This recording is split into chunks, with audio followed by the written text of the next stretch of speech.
So I trudged upstairs. My right hand clutched muffled chum in my pocket. My left patted the sticky banisters. Of the 3 bedrooms I inspected, one had obviously been slept in that night.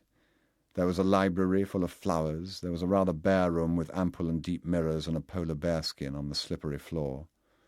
There were still other rooms. A happy thought struck me. If and when Master returned from his constitutional in the woods or emerged from some secret lair, it might be wise for an unsteady gunman with a long job before him to prevent his playmate from locking himself up in a room.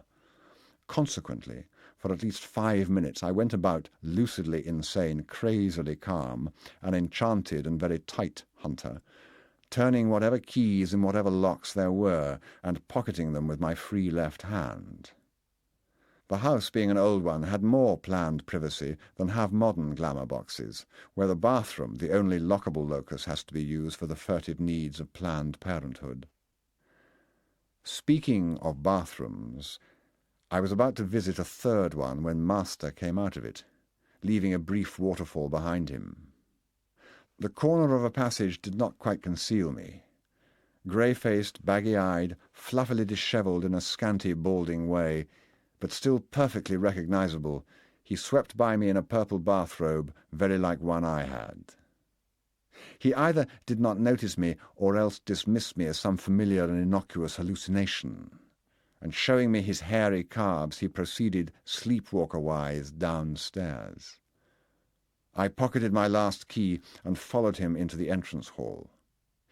He had half opened his mouth and the front door to peer out through a sunny chink as one who thinks he has heard a half-hearted visitor ring and recede.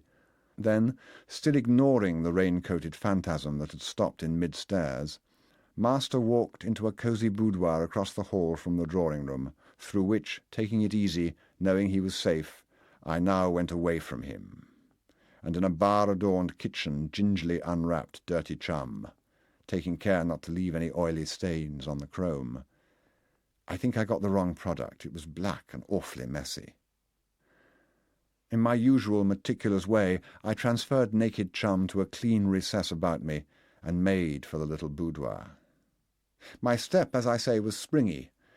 Too springy, perhaps, for success, but my heart pounded with tiger joy as I crunched a cocktail glass underfoot. Master met me in the Oriental parlour. "Now, who are you?" he asked in a high, hoarse voice, his hands thrust into his dressing-gown pockets, his eyes fixing a point to the northeast of my head. "Are you by any chance Brewster?" By now it was evident to everybody that he was in a fog and completely at my so-called mercy. I could enjoy myself. "That's right," I answered suavely. "Je suis Monsieur Brewster. Let us chat for a moment before we start." He looked pleased. His smudgy moustache twitched. I removed my raincoat. I was wearing a black suit, black shirt, no tie. We sat down in 2 easy chairs. "You know," he said, scratching loudly his fleshy and gritty grey cheek, and showing his small pearly teeth in a crooked grin, "you don't look like Jack Brewster.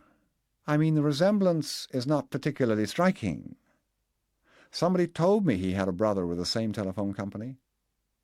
To have him trapped, after those years of repentance and rage, to look at the black hairs on the back of his pudgy hands, to wander with 100 eyes over his purple silks and hirsute chest, foreglimpsing the punctures and mess and music of pain, to know that this semi-animated, subhuman trickster who had sodomized my darling, oh, my darling, this was intolerable bliss. "No, I'm afraid I'm neither of the Brewsters." He cocked his head, looking more pleased than ever. "Guess again, Punch." "Ah," said Punch, "so you've not come to bother me about those long-distance calls." "You do make them once in a while, don't you?" "Excuse me?" I said I thought he had never— "People," he said. "People in general. I'm not accusing you, Brewster. But you know it's absurd the way people invade this damned house without even knocking. They use the water, they use the kitchen, they use the telephone. Phil calls Philadelphia, Pat calls Patagonia. Well, I refuse to pay. You have a funny accent, Captain.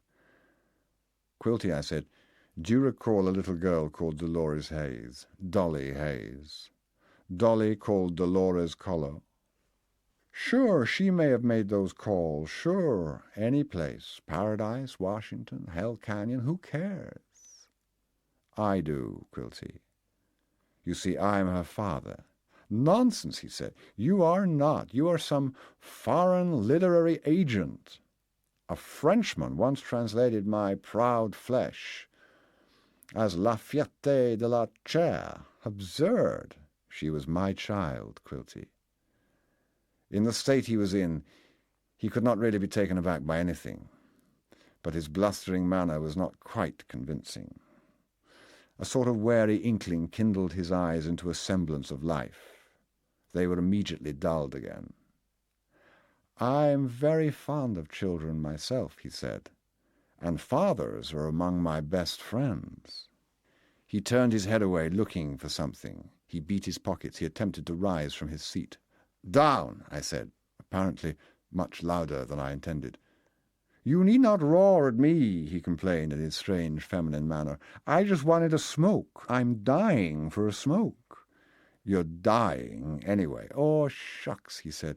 You begin to bore me. What do you want? Are you French, mister? Woolly-woo boire? Let's go to the Baromètre and have a stiff. He saw the little dark weapon lying in my palm, as if I were offering it to him. Say, he drawled, now imitating the underworld numbskull of movies. That's a swell little gun you've got there. What do you want for her?